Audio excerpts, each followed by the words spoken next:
အချိန်မဆွဲတဲ့အရာများကိုယ့်အပေါ်မကောင်းတဲ့ပတ်ဝန်းကျင်ကိုကြောခိုင်းဖို့အချိန်မဆွဲပါနဲ့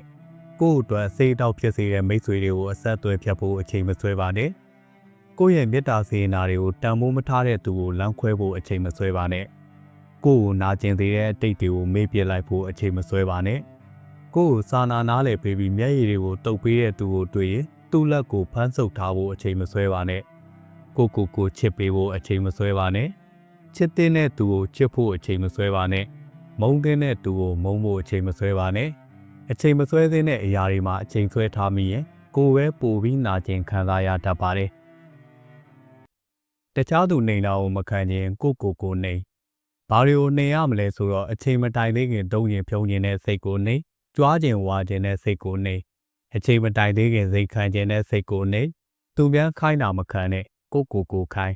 သူများခိုင်းတာခံနေရသူတွေဝန်ထမ်းပဲဖြစ်နေမှာပဲကိုခိုင်းနိုင်မှလုပ်ငန်းရှင်ဖြစ်မှာလူဆိုတာကိုဘဝကိုယ်တိုင်တည်ဆောက်ရမယ်ကိုဘဝကိုမတည်ဆောက်ရင်သူများတည်ဆောက်နေတဲ့ဘဝမှာကိုဟာအသုံးချခံဖြစ်သွားမှာပဲဒါကြောင့်တိုးတက်ခြင်းတဲ့လူငယ်တိုင်းဟာကိုနေရမယ်ကိုခိုင်းရမယ်စိတ်ပင်ပန်းတာကိုမခံရင်ဘယ်သူအပေါ်မှာမျှော်လင့်ချက်မထားပဲတကူတည်းရှင်သန်တောက်ပနိုင်အောင်ကြိုးစားရမယ်လူပင်ပန်းတာကိုမခံရင်ကိုလှုပ်တဲ့အလုပ်တိုင်းမှာအုံနောက်ညံကိုပါလေးသွားသုံးတတ်ရမယ်စီးရဲတဲ့ဓာတ်ကိုမခံရင်ဝင်နဲ့ထွက်ငွေကိုအချိုးမြတစွာတုံးဆွဲတတ်ဖို့နဲ့သူများအကျွေးမတင်အောင်နေတတ်ဖို့အရေးကြီးတယ်ထမ်းမြတ်တဲ့လူတွေဘယ်တော့မှမပြောမယ့်စကား9မျိုး1အပြင်ကိုရောက်ရင်အလိုအကြောင်းမပြောဘူး2အလုပ်ထဲမှာအင်အားကိစ္စတွေမပြောဘူး3မအောင်မြင်သေးခင်ကြွားလုံးမထုတ်ဘူး4ရှုံးနေချိန်မှာပြစ်တင်စကားမဆိုဘူး5အောင်မြင်နေချိန်မှာမောက်မာတဲ့စကားမပြောဘူး6စိတ်ဆိုးနေချိန်မှာဒေါသစကားမပြောဘူးကိုယ့်ရဲ့လာတာနဲ့ခံစား권ကိုလူတိုင်းကိုမပြောဘူးနှုတ်ကိုစောင့်ထိန်ခြင်းဟာဘဝကိုစောင့်ထိန်ခြင်းပါစကားကိုမပြောတဲ့အချိန်မှာမပြောဘဲနေနိုင်ခြင်းဟာပညာရှိခြင်းပါဒါကြောင့်တိတ်ဆိတ်စွာအလုပ်လုပ်ပါမင်းရဲ့အောင်မြင်မှုဟာသာမင်းရဲ့အတန်ဖြစ်ပါသည်အာနာရင်ခါပါတတ်တယ်ကို့မှာတိတ်မပြေလေပေမဲ့တငယ်ချင်းကငွေလားချေတဲ့အခါအာနာလို့ချေလိုက်မိတယ်300မရှိလို့ဒုက္ခရောက်ရတော့ကိုပဲ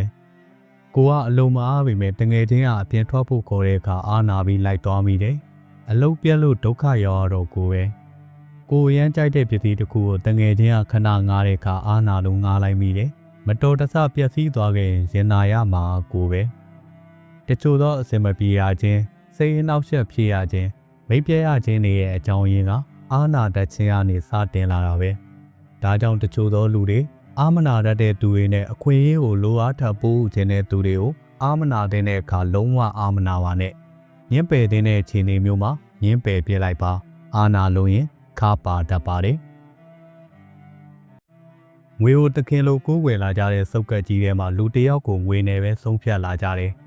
မင်းဘလောက်တန်ဖို့ရှိလဲမင်းမှာငွေဘလောက်ရှိရဲဆိုတာနဲ့ပိုင်ဆိုင်မှုတွေကိုကြည့်ပြီးဆုံးဖြတ်ကြလိမ့်မယ်မင်းဘလောက်ဂရီတီလဲသူများငွေ100 1000အစားမင်းဘယ်လောက်တိတိကျကျပြန်ပေးဆက်လဲဆိုတာနဲ့ဆုံးဖြတ်ကြလိမ့်မယ်မင်းဘလောက်တော့လဲတလားငွေတွေဘလောက်ဝင်နေတယ်မင်းအလုပ်ကိုင်တွေဘလောက်ကောင်းတယ်ဆိုတာကိုကြည့်ပြီးဆုံးဖြတ်ကြလိမ့်မယ်ဒါကြောင့်လူရဝင်ခြင်းရင်လူတွေရဲ့တန်ဖိုးထားတာကိုခံခြင်းရင်မင်းဘလောက်တော်လဲဆိုတာကိုတတ်သိပြခြင်းရင်အလုပ်ကိုကြိုးစားပြီးလုပ်ငွေကိုကြိုးစားပြီးရှာဖို့မမေ့နဲ့9ချိန်လဲရင်10ချိန်ထားရမယ်ဘယ်လောက်ပဲလဲကြပါသေးထပြီးရှောင်းနိုင်တဲ့သူသာခရီးသုံးကိုရောက်တတ်ပါတယ်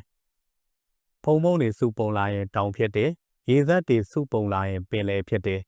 ဒါကြောင့်သေးငယ်တဲ့အရာတိုင်းဟာတစ်ချိန်မှာကြီးမားတဲ့အရာတွေဖြစ်လာနိုင်တယ်ဆိုတာကိုမမေ့ပါနဲ့တစ်ပင်တိုင်ကျွမ်းကျင်ပါရဲ့ဆိုတဲ့မြောက်တောင်အပင်မောကကြာတတ်ပါတယ်ဒါကြောင့်ဘလောက်ပဲကျွမ်းကျင်နေပါစေမပေါ်စားပါနဲ့အပြင်ကိုထွက်နေတဲ့တန်ကြောင်းဟာတူချက်မိနိုင်ပါတယ်ဒီသဘောအတိုင်းပါပဲသူများထက်ချွန်းထွက်နေတဲ့သူထင်ပေါ်နေတဲ့သူဟာပိုပြီးဝေဖန်တိုက်ခိုက်တာကိုခံရတတ်တယ်မစင်မချင်းပြောတတ်တဲ့ပါဇက်ဟာဒုက္ခတွေရဲ့အရင်းမြစ်ပါပဲဒါကြောင့်နှုတ်ကိုဆောင်ထိန်ပါပါဇက်တစ်ပေါက်ကြောင့်လူမုန်းများသူမဖြစ်ပါသေးနဲ့တင်ယူပါလက်တွေ့လဲလုပ်ပါတင်ယူထားတဲ့အတတ်ပညာတွေကိုလက်တွေ့အသုံးမချခဲ့ရင်ဒါဟာတုံးအခြင်းတစ်မျိုးပါပဲဒီဘာကိုရောက်ရင်ဒီဘာရဲ့စီကံကိုလိုက်နာပါနေရာဒေသတိုင်းမှာမတူညီတဲ့ဒလေထုံးတန်တဲ့ယဉ်ကျေးမှုတွေစီကံဥပဒေတွေရှိတာကြောင့်လိုက်နာနေထိုင်တတ်ဖို့လိုပါတယ်။ကောင်းတာကိုမြန်မြန်လုပ်ပါ များလုပ်ပါကောင်းတဲ့အရာတွေလုပ်ဖို့အချိန်မဆွဲပါနဲ့လက်တွေ့လုပ်ရင်လက်တွေ့အကျိုးခံစားရပါလိမ့်မယ်ရေရင်းထဲကဖားဟာသမုတ်တရားကိုမတီးပါဘူးဒီလိုပဲနေရာတေးသေးလေးမှာပြုံးမွေ့နေတဲ့သူဟာပုံမကြီးကျယ်တဲ့နေရာရဲ့အကြောင်းကိုတည်နာလည်ဖို့မကြိုးစားပဲရေရင်းထဲကဖားလို့ဖြစ်နေတတ်ပါတယ်အပင်မဆိုင်ပဲအသီးမစားခြင်းနဲ့ကြိုးစားထုံးမှုမရှိပဲဘယ်အရာမှလွယ်မရနိုင်ပါဘူးအမြင့်ဆုံးသောဒုက္ခကိုခံနိုင်ရရှိသူသာအမြင့်ဆုံးသောနေရာသို့ရောက်၏စကားတခွန်းထွက်သွားလျင်မြင်းလေးကောင်အမိမလိုက်နိုင်ပေကြားကိုဖမ်းလို့လေကြားရှိသည့်တော်သို့ဝင်ရမည်ထို့အတူဝင်တဲ့အောင်မြင်မှုကိုရခြင်းလင်းလေလုပ်ငန်းနယ်ပယ်သို့ဝင်ရပေမည်ဒုက္ခမြစ်ကိုဖြတ်တန်းတဲ့အခါကြိုးစားထုံးမှုဆိုတဲ့လေကိုစီးဇွဲလုံးလဆိုတဲ့တက်နဲ့လောပညာဆိုတဲ့ပဲ့နဲ့ထိန်ချောင်းရင်အောင်မြင်ခြင်းဆိုတဲ့စိတ်ကန်းကိုစိုက်ကပ်နိုင်ဖို့ကြိုးစားရမယ်စာအုပ်ပေါင်း1000ဖတ်ခြင်းတန်ခရီး1000သွားခြင်းအပိုကောင်း၏နှေးမာကိုမကြောက်နဲ့ရက်နေမိမာကိုသာကြောက်ဆရာလမ်းမကိုပြသပေးတယ်ပန်းနိုင်ကိုရအောင်ဆက်လျှောက်မယ်မလျှောက်ဘူးဆိုတာကတော့တပည့်ရဲ့တာဝန်သာဖြစ်တယ်ပန်းကိုထုတ်သောဖတ်သည်ပန်းရနံ့တင်ရ၏ငါးကိုထုတ်သောဖတ်သည်ငါးညီနံ့တင်ရ၏ထို့ကြောင့်ပတ်ဝန်းကျင်ရဲ့အပေါင်းအသင်းသည်လူတစ်ယောက်၏ဘဝကိုပြောင်းလဲစေတတ်၏အကျဉ်းတရားကြားသောစကားထက်မိမိမျက်စိဖြင့်တန်းအမြင်ရသောတစ်ချိန်ကိုသာယုံကြည်ပါမြန်ရောက်ခြင်းတယောက်တည်းသွားပါဝေးကိုရောက်ခြင်းအများနဲ့သွားပါဘဝနာခဲ့ဘူးရင်ဘဝမမေးနဲ့အနေခံရတာကိုမကြရင်သူတော်ဘာကိုလည်းမနေမိသေးနဲ့ဘာပဲလှုပ်စေနာထဲပြီးလှုပ်တင်းရဲ့စေနာတင်းရဲ့လှုပ်ကိုအကျိုးပြုလာလိမ့်မယ်ဘဝမှာကိုစိုက်ပြိုးတာကိုပဲကိုရိတ်သိမ်းရမယ်ကိုပေးတဲ့အတိုင်းပဲကိုပြန်ရတတ်တယ်ဘယ်လို့ကိုပဲလှုပ်ကိုပိုင်လှုပ်လို့သဘောထားပြီးစေနာပြေးနဲ့ကြိုးစားပြီးလှုပ်တနေ့ကိုပိုင်လုပ်ငန်းလုပ်တဲ့အခါဒီတွေ့ကြုံနေရအကျိုးပြုလိမ့်မယ်လောကမှာငါသာအတော်ဆုံးအတက်ဆုံးလို့မှန်တက်ပြီးငါမရှိရင်ဘာဖြစ်သွားမလဲဆိုရဲကိုအထင်ကြီးတဲ့စိတ်ဝင်လာရင်တုတ်တန်တစားပြင်ကိုတွားပြီးကြည့်လိုက်အဲ့ဒီမှာမင်းထက်တော်တဲ့တက်တဲ့သူတွေထာဝရလဲလျောင်းနေတာကိုတွေ့ရလိမ့်မယ်လုတ်ပြီးတဲ့အခါမှားသွားလို့ရတဲ့နောင်တတက်မလုတ်ခဲမိလို့ရတဲ့နောင်တပိုပြီးနာကျင်ရတတ်တယ်ဒါကြောင့်စိတ်ကူးအိမ်မက်တွေရှိလာတဲ့အခါလှုပ်ဖြစ်အောင်လှုပ်ကြည့်ဖို့ဘယ်တော့မှမမေ့နဲ့စိတ်ထားဖြောင်း၍အကောင်းပြောသူတက်စိတ်ထားကောက်၍အပြောကောင်းသူဟာတာ၍ကြောက်ဖို့ကောင်း၏ရန်သူစစ်ထံမိတ်ဆွေအောင်စောင်းထားသူဟာတာ၍ကြောက်ဖို့ကောင်း၏